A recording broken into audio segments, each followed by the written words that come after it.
time of the year again, and Bappa has blessed us with his presence in our home. It's my first one after marriage, so it's extra special this year. मिठाई और मोदक तो हम हर साल चढ़ाते हैं और guest को भी खिलाते हैं. क्यों ना इस साल कुछ अलग हो जाए. I know, क्यों ना इस दिन को फ्राइडे बना दिया जाए. पर कैसे?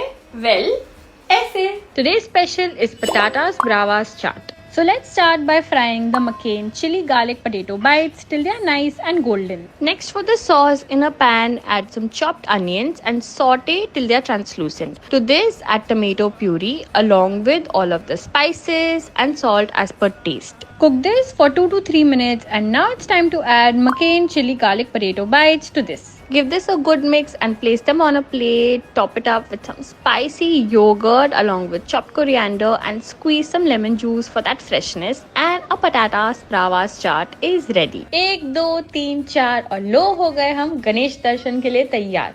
Just like this, even you can make any day a FRYday with McCain. Try out a recipe using any of McCain products and send it out as an entry to Feels Like Friday contest and stand a chance to win Amazon vouchers.